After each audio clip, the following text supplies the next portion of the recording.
Bapa, terima kasih di atas anugerah-Mu. Bapa, terima kasih di atas belas kasihan-Mu. Bapa, terima kasih di atas pengampunan kasih-Mu yang begitu besar, selamatkanku.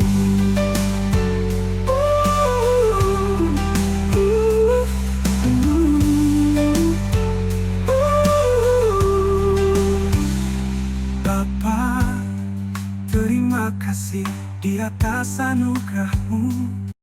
Shalom, damai dalam nama Tuhan Yesus.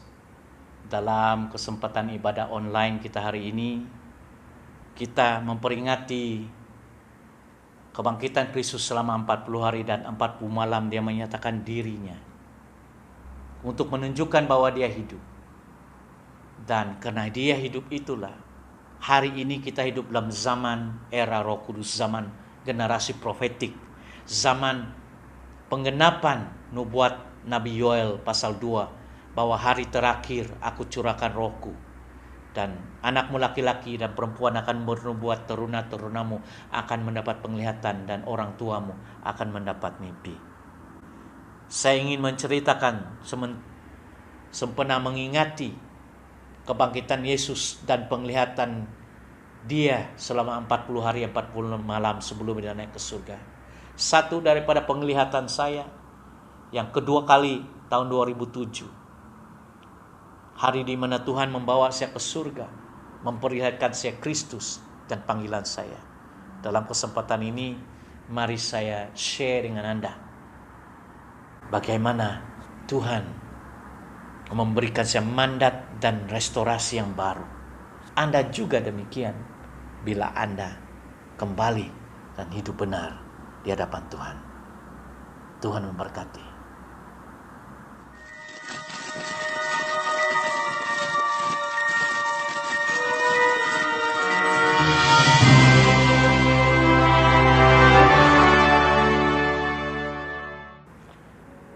Terpujilah nama Tuhan kita Yesus Kristus.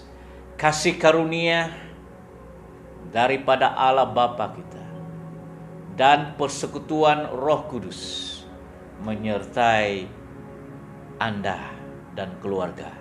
Shalom damai semua warga negara kerajaan surga, pengikut-pengikut Kristus, murid-murid Kristus, dan para hamba-hamba Tuhan di mana-mana Anda berada. Puji nama Tuhan karena dalam kesempatan pelayanan online ini sekali lagi Bishop Josiah dapat bersama Anda untuk merenungkan satu lagi inspirasi pengajaran firman Tuhan oleh Roh Kudus. Dan sementara kita menanti peringatan tentang hari besar era Roh Kudus, yaitu hari Pentakosta. Semua tahu ini di dalam Alkitab, bahwa hari Pentakosta adalah hari perayaan orang-orang Yahudi yang dipanggil hari ke-50. Dan Allah Bapa memilih hari yang bersejarah ini untuk mencurahkan karunia Roh Kudus-Nya dari surga untuk menggenapi nubuatan profetik Tuhan Yesus dan juga doa Yesus, bahwa dia telah berdoa di dalam Yohanes 14 ayat 16 memberikan kita laporan ini, bahwa Yesus berkata, aku akan minta kepada Bapa dan dia akan memberikan kepadamu seorang penolong yang lain, seorang parakletos yang lain, supaya dia menyertai kamu selama-lamanya, yaitu Roh kebenaran.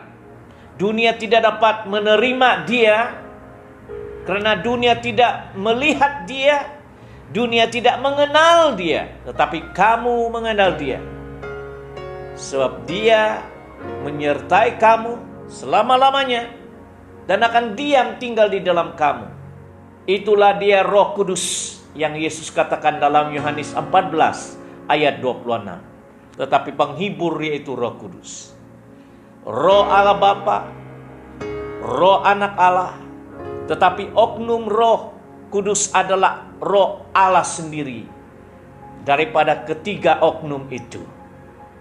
Sebelum Roh Kudus itu dicurahkan pada hari Pentakosta untuk memenuhi dan tinggal diam di darah muridnya, kuasa Allah ini, sebagaimana Yesus berkata dalam Kisah Para Rasul pasal 1 ayat 8, kamu akan menerima kuasa ini, dunamis ini, apabila Roh Kudus turun ke atas kamu, dan kamu akan menjadi saksiku di Yerusalem dan Yudea dan Samaria dan sampai ke ujung bumi. Ini adalah merupakan perlengkapan rohani, perlengkapan buat setiap murid-murid Tuhan untuk menyertai dengan karunia-karunia Roh Kudus dan juga pelayanan Dia untuk melanjutkan amanat agung Kristus untuk memberitakan Injil Kerajaan Allah ke seluruh dunia. Firman Tuhan yang saya akan tetap sampaikan hari ini terambil daripada fase di mana selama 40 hari dan 40 malam menantikan kedatangan Roh itu.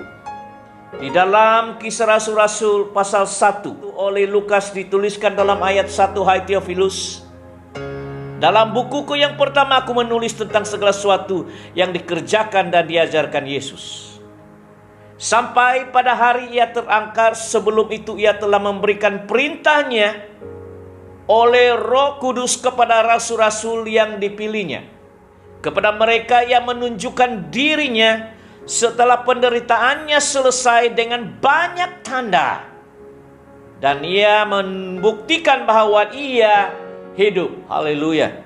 Sebab selama 40 hari ia berulang-ulang menampakkan diri dan berbicara kepada mereka tentang kerajaan Allah. Ayat 4, pada suatu ketika ia makan bersama-sama dengan mereka. Ia melarang mereka meninggalkan Yerusalem dan menyuruh mereka tinggal di situ menantikan janji Bapa. Yang demikian katanya telah kamu dengar daripadaku. Sebab Yohanes membaptis dengan air, tetapi tidak lama lagi kamu akan dibaptis dengan Roh Kudus. Mari kita berdoa. Allah Bapa kami di surga, dikuduskan dan dimuliakanlah namamu. Bapa yang kekal, yang kami sembah, Allah Elohim, Allah Yahova, yang dikenal dan disembah oleh Bapa-Bapa leluhur kami Abraham, Ishak dan Yakub.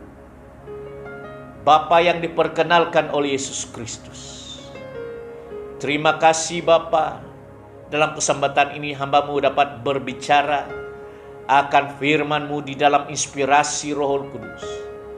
Saya serahkan kesempatan ini ke dalam tangan-Mu, supaya Tuhan mengurapi hamba untuk berbicara firman dan juga inspirasi kata-kata profetika daripada Roh Kudus. Bapa, tutup bungkus hamba-Mu dengan kuasa darah Yesus Kristus. Saya mengklaim kuasa darah Yesus menyucikan hamba dari setiap pikiran, tingkah laku, perkataan maupun perbuatan yang tidak berkenan. Bapa, saya hamba Tuhan yang ingin senantiasa bertobat dan merubah kehidupanku. Saya serahkan hidupku ke dalam tangan. Hamba mau berdoa Bapa, supaya setiap permisa dan pendengar-pendengar sekalian juga dapat diberkati dan menerima wahyu dan pernyataan akan firman yang akan kami sampaikan dengan urapan Roh Kudus. Oh, terima kasih Yesus karena darah. Terima kasih Tuhan Yesus karena berkat. Terima kasih Roh Kudus. Pimpin hamba-Mu untuk berbicara saat ini. Di dalam nama Yesus Kristus Bapa, kami sudah berdoa. Amin. Saudara-saudara yang saya kasih dalam Tuhan, dikatakan di dalam Alkitab, laporan Lukas ini, setelah Yesus bangkit dari kematian dari kubur, Dia di dalam tubuh celestialnya, tubuh rohaniannya itu yang dirubah oleh Roh Kudus, oleh kuasa Roh Kudus. Dia menjadi Kristus yang maha kuasa, Kristus yang maha tahu, dan Kristus yang maha hadir. Karena dia adalah anak Allah. Dia mati untuk menghapuskan dosa dan juga mengalahkan maut. Itu tujuannya. Tetapi dia bangkit pada hari ketiga, sebagaimana yang dinyatakan oleh Alkitab. Dan selama 40 hari inilah dia berulang-ulang untuk menyatakan diri kepada para muridnya, untuk membuktikan ucapan dia dan pernyataan dia selama ini bahwa dia hidup. Jadi selama 40 hari dan setelah 40 hari barulah dia naik ke surga membawa para tawanan-tawanan dan mereka-mereka yang sudah dibangkitkan bersama dia ketika dia menghembuskan perkataan, "It is finished." Dan dia naik ke surga dan dia akan datang kembali sebagaimana kesaksian 2 malaikat Tuhan di Bukit Zaitun. Kalau saudara mendengar pengajaran saya 2 minggu yang lepas, bahwa Yesus ini yang sama yang telah Anda lihat naik ke atas akan turun kembali, bahwa dia adalah Maranatha. Yesus datang kembali untuk turun memerintah selama 1000 tahun. Dia akan datang di awan-awan juga dalam fase pertama kedatangannya untuk mengangkat umatnya yang dipanggil hari pengangkatan. Kita berada di dalam era yang dipanggil Roh Kudus, era gereja, era grace, kasih karunia ini menantikan kedatangan Kristus. Yesus telah menubuatkan, seperti mana dinyatakan oleh Yesus dalam Injil Matius 24, tanda-tanda ini. Terjadinya perang, terjadinya bala, terjadinya kelaparan, terjadinya krisis seperti ini. Di tengah-tengah kita mengalami tulah, penyakit sampal seperti COVID-19 ini. Merupakan tanda-tanda awal seperti orang yang baru mengalami kesakitan pertama untuk melahirkan. Akan terjadi lebih banyak lagi. Tetapi percayalah, Allah melindungi umatnya. Tidak ada satu pun yang dapat menyentuh orang-orang percaya kepada dia. Sebab dia adalah gunung batu. Dia adalah pelindung kita. Sebagaimana Mazmur 91 mengatakan. Mari saya peringatkan. Saya terpikir, jikalaulah Yesus itu tidak dibangkitkan, berarti agama Kristen adalah agama yang menyembah Tuhan yang mati. Dan jikalaulah Yesus itu mati dan tidak dibangkitkan, sia-sialah kita semua memberitakan Injil. Maka tidak akan ada penglihatan, tidak akan ada mimpi, tidak akan ada nubuatan, tidak akan ada Roh Kudus dicurahkan. Sebab Kristus tidak dibangkitkan. Tetapi puji Tuhan, saya mengucap syukur Bapa, karena Yesus itu dibangkitkan, itulah saya memberitakan firman dan Injil Kristus yang hidup dan bukan mati. Apa yang dia telah kerjakan 2000 tahun yang lalu, masih dia kerjakan hari ini lewat kuasa Roh Kudus Tuhan yang tinggal di dunia, yang telah dicurahkan. Oh, alangkah indahnya. Yesus itu hidup dan tidak mati. Firman-Nya itu hidup dan tidak mati. Janjinya dalam kitab Injil Matius, Markus, Lukas, dan Yahya adalah hidup dan tidak mati. Dia pastikan ucapan-ucapannya, pengajaran-pengajaran Yesus itu hidup yang dapat membawa perubahan dalam hidup Anda, yang dapat membawa perubahan dalam hati Anda, yang mana Roh Kudus dapat beroperasi membangkitkan jiwa dan roh Anda yang mati selama ini oleh perhambaan dosa dan kematian. Oh, ada nafas baru. Oh, ada hidup baru. Paulus berkata dalam Korintus 5:17, barang siapa yang ada di dalam Kristus, dia adalah ciptaan baru. Yang lama, manusia yang lama sudah dikuburkan.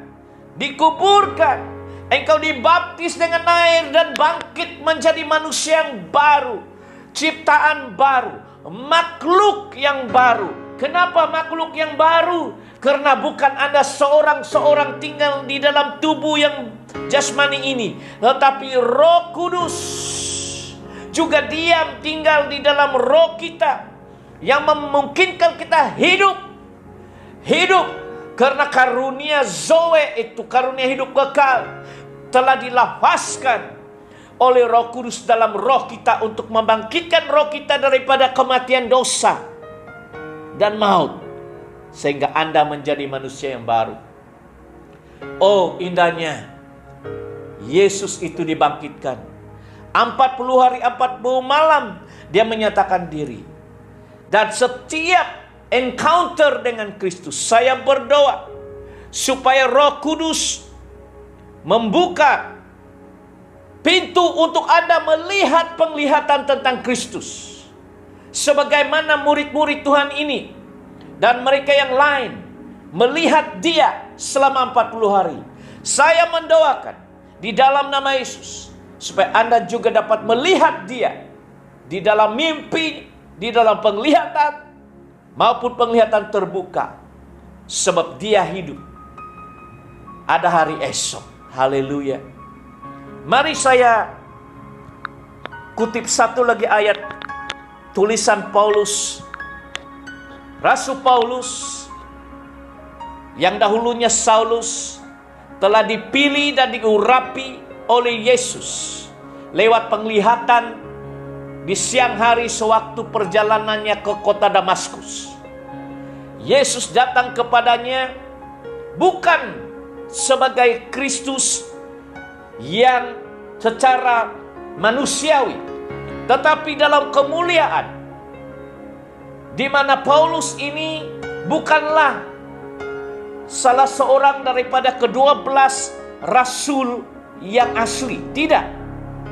Paulus seorang penganiaya, Saulus seorang yang menangkap murid-murid Kristus, tetapi dalam perjalanannya ke kota Damaskus, dia mendapat face-to-face encounter yang supernatural, ketemu Yesus muka dengan muka. Dan dia mendengar suara Yesus berkata, Saulus, mengapa engkau menganiaya aku? Dan siapakah engkau Tuhan? Dan Yesus menjawab, akulah Yesus yang engkau aniayai. Sejak itu kehidupannya berubah, hatinya diubah menjadi benci kepada mengasihi, dan dia terkenal sebagai salah seorang daripada duta Kristus yang sangat berhasil pada zamannya. Karena melalui dialah telah banyak gereja-gereja Kristen dibangkitkan, ditubuhkan, ditanam di seluruh Asia Minor waktu itu. Dia sebagai utusan, sebagai Rasul Kristus. Di jemaat Efesus, Galatia, di Kapadokia, dia pergi ke Korintus. Dia menulis surat di dalam perjanjian baru dikanonin bahwa 16 surat-surat itu di dalam perjanjian baru merupakan tulisan Paulus. Karena Paulus adalah memang seorang yang arif, seorang yang begitu pintar, seorang pelajar hukum Taurat. Tetapi Tuhan mengubah persepsi dan teologianya itu. Dan dia menerima wahyu Roh Kudus bahwa Tuhan sudah membuka pintu. Bukan hanya keselamatan kepada orang-orang Yahudi, tetapi orang-orang bukan Yahudi, orang kafir, orang-orang di seluruh dunia. Tuhan mau menerima mereka menjadi sebagian daripada warga kerajaan Allah. Dan itulah sebabnya saya melihat di dalam tulisan Paulus ini di 1 Korintus pasal 15. Sangat-sangat indah. Mari kita lihat 1 Korintus 15. Dikatakan demikian. Ayat yang ketiga. Sebab yang sangat penting telah kusampaikan kepadamu, yaitu apa yang telah kuterima sendiri, ialah bahwa Kristus telah mati karena dosa-dosa kita, sesuai dengan kitab suci. Bahwa ia telah dikuburkan dan bahwa ia telah dibangkitkan pada hari yang ketiga sesuai dengan kitab suci. Ayat 5. Bahwa ia telah menampakkan diri kepada Kefas. Kefas nama Petrus ya. Dan kepada ke-12 muridnya. Sesudah itu ia menampakkan diri kepada lebih dari 500 saudara sekaligus. Oh haleluya. Selama 40 hari 40 malam ini Yesus berada di dunia, dia menunjukkan diri bahkan kepada 500 orang. Rupanya ada sekumpulan 500 orang yang juga menanti dan telah melihat Yesus ini. Kebanyakan dari mereka masih hidup sampai sekarang, tetapi beberapa di antara mereka telah meninggal. Ayat 7, selanjutnya ia menampakkan diri kepada Yakobus, kemudian kepada semua rasul. Ayat 8. Dan yang paling akhir dari semuanya, ia menampakkan diri juga kepadaku, kata Paulus, sama seperti kepada anak yang lahir sebelum waktunya. Karena aku adalah yang paling hina dari semua rasul, sebab aku telah menganiaya jemaat Allah. Tetapi karena kasih karunia Allah, aku adalah sebagaimana aku ada sekarang. Dan kasih karunia yang dianugerahkannya kepadaku tidak sia-sia. Haleluya. Paulus mengakui, Paulus menerima tulisan-tulisan ini dan dia menuruti tradisi ini.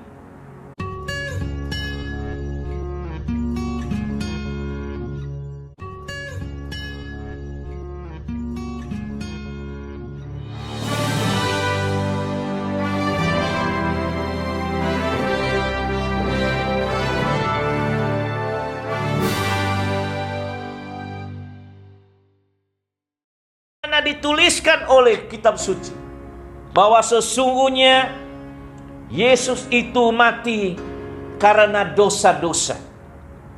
Karena luka-luka Yesus terjadi kesembuhan. Dan karena siapa yang percaya kepada Yesus, berseru dengan iman, Yesus Tuhan Juru Selamatku, aku bertobat dan mengakui Engkau Raja hari ini. Tuhan, saya mau menjadi murid-Mu. Engkau selamat. Dosamu diampuni, dosa disucikan, dan terjadilah perubahan kelahiran baru ini. Ini yang dimaksudkan, bahwa ia dikuburkan, tetapi dia bangkit pada hari ketiga sesuai dengan kitab suci. Dan dia menampakkan diri selama 40 hari dan 40 malam. Sebelum naik ke surga kepada Kefas, kepada ke-12 muridnya, kepada 500 orang, tetapi akhirnya kepada Paulus. Maksudnya sewaktu dia berjalan ke kota Damaskus, membawa surat kuasa daripada Yerusalem untuk menangkap dan memenjara, bahkan memberikan penghukuman bunuh kepada murid-muridnya. Dia bertemu Yesus muka dengan muka di dalam cahaya terang itu. Itu yang dia maksudkan. Dia katakan, dia menampakkan diri kepadaku seperti anak lahir yang belum waktunya. Kenapa?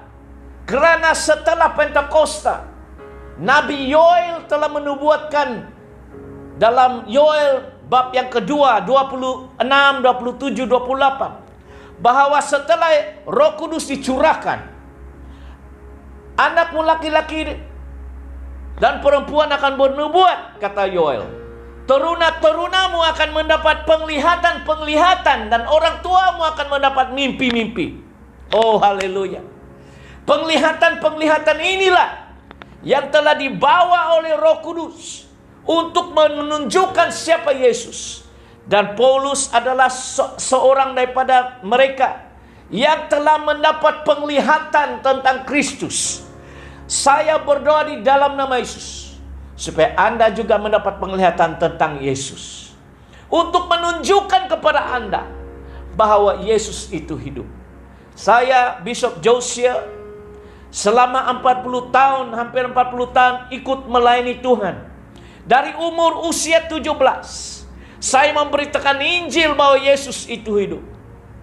Saya juga merupakan generasi profetik, generasi Roh Kudus yang telah menerima penglihatan-penglihatan ini, yang mendapat mimpi-mimpi ini, bahkan melihat kata-kata profetik ini diucapkan, berbicara dalam bahasa roh, dan melihat mujizat Tuhan, untuk memproklamirkan bahwa oleh kuasa Roh Kudus kita akan dapat melihat pekerjaan Kristus masih terjadi, dan kehadiran Yesus di antara kita masih terjadi, karena Roh Kudus, yaitu Roh yang sama menyertai Yesus yang mengurapi dia, juga Roh yang sama hari ini setelah hari Pentakosta.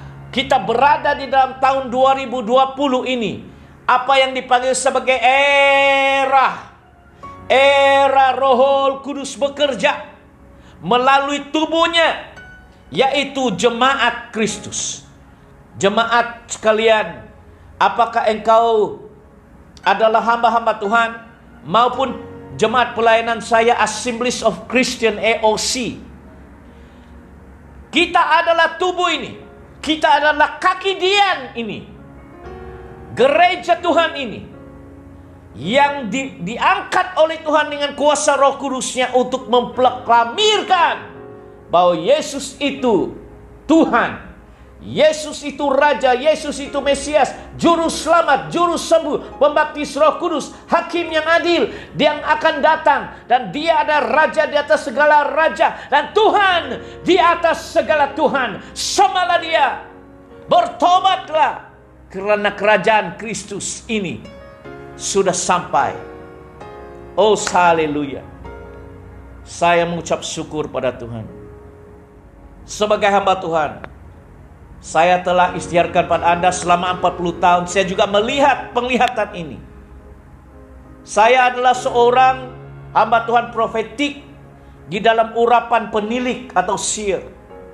Sebagaimana kata firman Tuhan, seringkali Tuhan berbicara kepada saya melalui penglihatan, melalui mimpi, bahkan wahyu. 4 kali saya melihat penampakan Yesus ini yang luar biasa selama 40 tahun. Kali terakhir saya melihat penglihatan tentang Yesus adalah pada bulan April 17 tahun 2020, di mana Yesus diperlihatkan oleh Roh Kudus kepada saya supaya saya menyadari beginilah keadaan, beginilah rupa bentuk Yesus sewaktu dia menyatakan diri kepada muridnya selama 40 hari dan 40 malam. Oh, minggu lalu saya ceritakan, Yesus memakai pakaian imam, jubah linen itu dengan talitnya dan berjalan. Dan rupa bentuk inilah yang dia telah perlihatkan. Tetapi saya juga pernah memberi kesaksian pada Anda bahwa tahun 81 saya melihat muka dengan muka Yesus itu. Dan kalau ada kesempatan saya akan menjelaskan. Dan setelah itu tahun 2007, tanggal bulan Mei, tarik 9, Tuhan Yesus menampakkan diri saya, tapi di dalam suasana yang berbeda. Pertama kali Roh Kudus mengangkat saya ke dalam alam roh, naik ke surga, dan menempatkan saya di satu arena di surga, dan duduk bersama para hakim-hakim, para tua-tua. Dan di situ Yesus menampakkan diri. Saya dalam kesempatan ini ingin memberikan kesaksian penglihatan saya yang kedua ini. Penampakan Kristus sewaktu dia membawa saya lewat Roh Kudusnya ke surga, ke satu tempat bagian di surga. Rasul Paulus menerima banyak wahyu dan pernyataan ini. Dia juga menuliskan di dalam suratnya di Korintus, dia katakan, entah di dalam tubuh atau entah di luar tubuh, tapi di satu ketika saya diangkat oleh Allah, diangkat di bawah Tuhan ke tingkat 3 surga. Dan saya diperlihatkan banyak perkara yang begitu misteri. Jadi Bishop Joshua bukanlah orang yang pertama menerima pengangkatan ini. Saya berani bicara ini karena ini bukanlah cerita-cerita yang saya reka. Sebab saya bertanggung jawab di atas setiap ucapan dan kesaksian ini. Tetapi saya berani menyatakan karena ini nyata, diberikan penglihatan mimpi yang relevan. Dan saya senantiasa selama bertahun-tahun memberikan kesaksian ini secara konsisten, bahwa Yesus itu hidup. Tuhan Yesus Kristus dari Nazaret yang saya sembah ini hidup. Nah, mari saya bawa saudara kepada penglihatan yang saya terima pada tanggal bulan Mei 9, 2007. Sebelum itu, saya ingin membawa satu pernyataan Yesus di dalam kitab Lukas bab yang ke-22 ayat 29. Tuhan Yesus berbicara kepada murid-muridnya, kepada rasul-rasulnya. Dia berkata, dan aku menentukan hak-hak kerajaan bagimu, sama seperti Bapakku menentukannya bagiku, bahwa kamu akan makan dan minum semeja dengan aku di dalam kerajaanku, dan kamu akan duduk di atas takhta untuk menghakimi ke-12 suku Israel. Demikianlah amanat Kristus kepada 12 rasul-rasul ini. Tetapi sayang, Yudas terkeluar dan rasul lain menggantikan dia menjadi 12. Dia katakan ada hak-hak. Pemerintahan itu akan diberikan kepadamu. Maksudnya di masa mendatang, dalam kerajaan 1000 tahun maupun mendatang, setiap orang yang menang, yang diberi otoritas, akan diberi kerajaan untuk memerintah bersama Kristus. Ayat 29. Sama seperti Bapakku menentukan. Dan di suatu waktu, ayat 30 dikatakan, kamu akan makan dan minum semeja. Maksudnya ada meja, ada makanan, ada minuman. Betul. Dengan aku, kata Yesus, di dalam kerajaanku. Berarti Yesus ada kerajaan. Kita bukan hidup di dalam dunia ini maupun selepas ini di dalam hidup dalam bentuk kerajaan demokrasi atau republik. Kita hidup dalam bentuk pemerintahan yang dipanggil kerajaan. Kerajaan yang ada raja. Yesus Kristus menyatakan di dalam kerajaanku. Sebab dia adalah raja di atas segala raja dan Tuhan di atas segala Tuhan. Saya ingin membawa saudara untuk embrace atau menerima cara bentuk pemerintahan ini seperti hierarki, royal hierarchy, di mana perintah itu datang daripada raja dan dia ada suruhan dan dia mengangkat hamba-hambanya seperti rasul, nabi, gembala, evangelis, rabi, hakim-hakim, dan juga imam-imam. Inilah yang diangkat oleh Tuhan, yang dipilih oleh raja ini untuk ikut bersama memerintah maupun mengurus tabir tentang tubuh Kristus dan yang hidup di dalam kerajaan Allah. Ini bukan cara demokrasi, ini bukan kerajaan demokrasi ya. Ini adalah kerajaan yang ada raja yang bertata, yang kekal. Ada imam yang besar yang dipanggil Kristus Yesus dalam urutan Melkisedek. Dia adalah rasul, chief apostle. Dia juga adalah hakim, dan dia mengangkat hakim-hakim.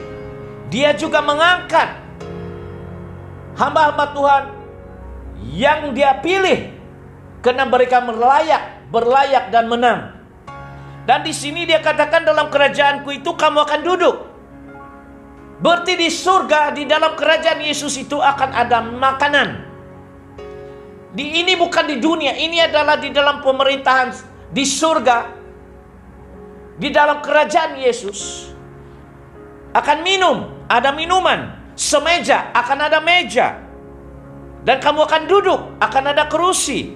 Di atas takhta akan ada takhta. Di dalam kitab Wahyu pasal 1, pasal 2 dikatakan ada 24 takhta, dan duduklah para orang-orang tua. Para tua-tua, maksudnya semacam kumpulan Sanhedrin surgawi yang berfungsi sebagai hakim. Dan kepada murid-muridnya dikatakan dalam ayat 30 ini, kamu akan duduk di atas takhta untuk menghakimi ke-12 suku Israel.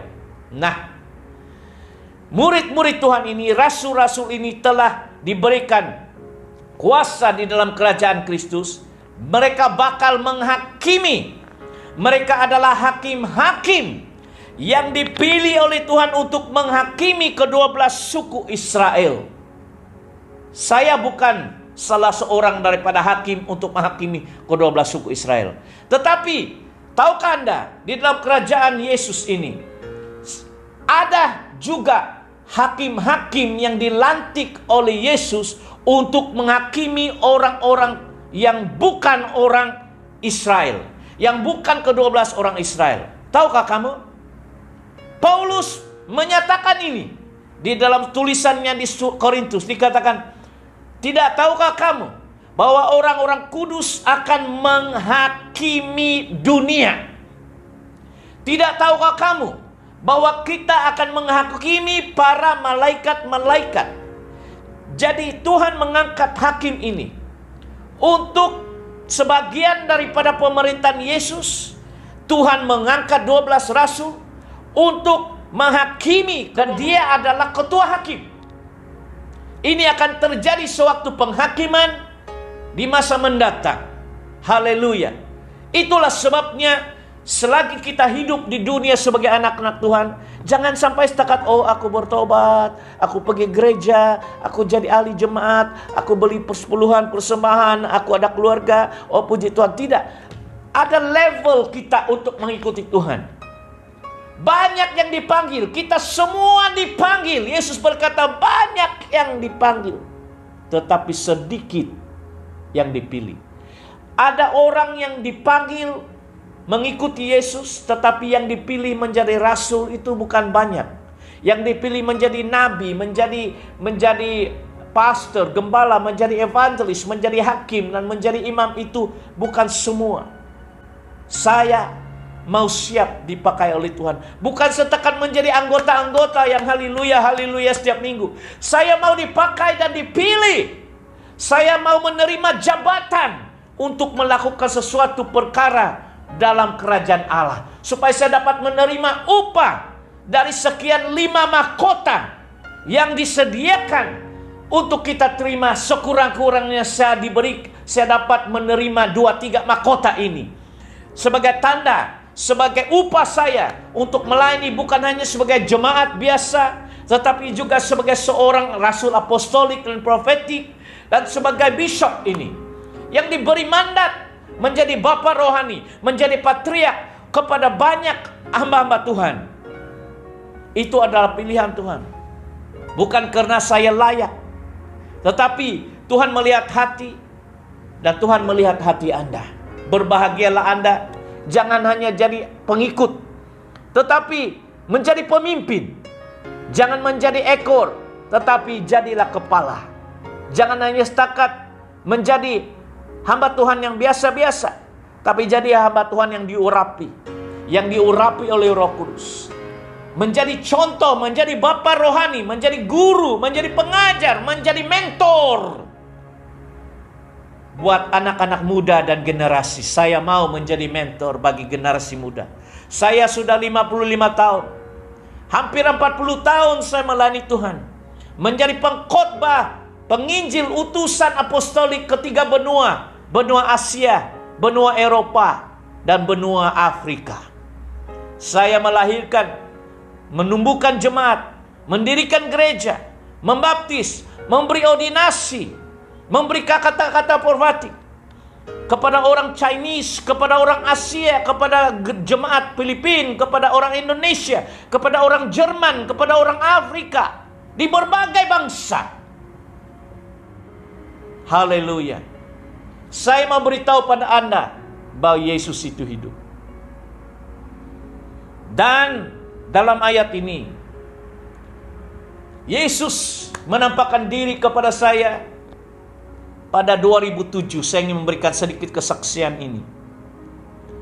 Pada bulan Mei 9, 2007, saya masih berada di Malaysia waktu itu. Dan pada malam itu, memang saya sedang mengalami proses di mana saya hilang arah.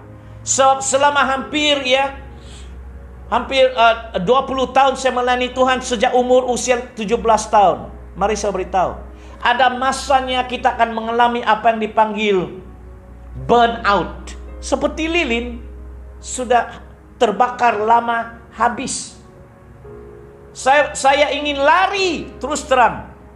Sudah hampir 20 tahun melayani Tuhan, lebih 10 tahun melayani Tuhan, berkhotbah di hadapan 1.000 orang, mendirikan gereja, menjadi bishop, ditolak, dihina, disalah, dan juga saya tidak ada mendapat sokongan yang jitu.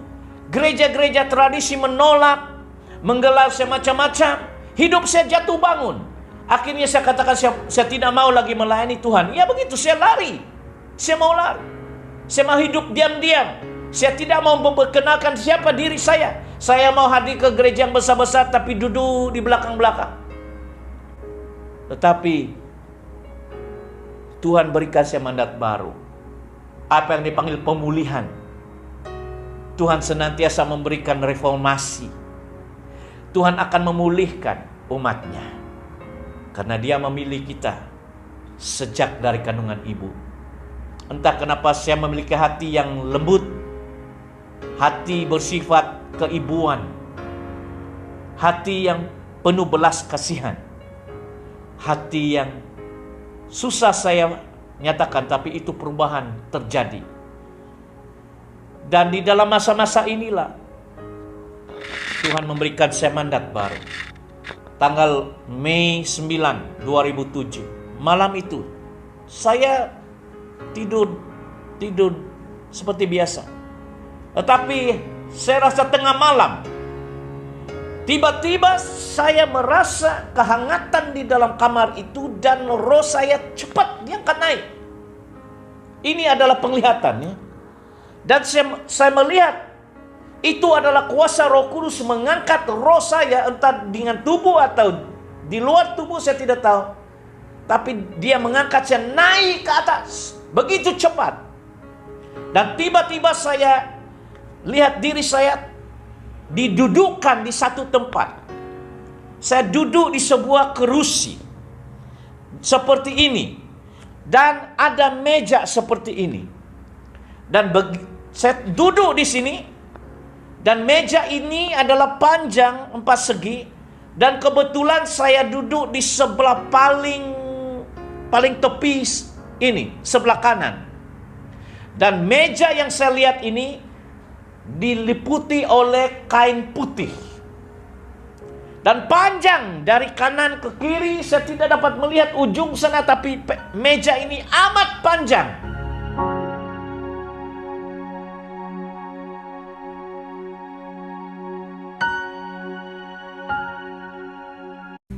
Kasih-Mu yang begitu besar selamatkanku. Bapa, terima kasih di atas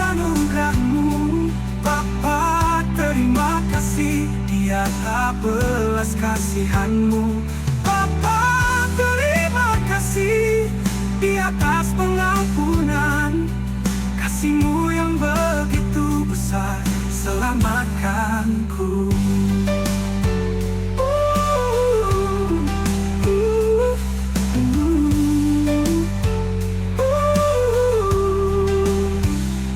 Bapa, terima kasih di atas anugerah-Mu.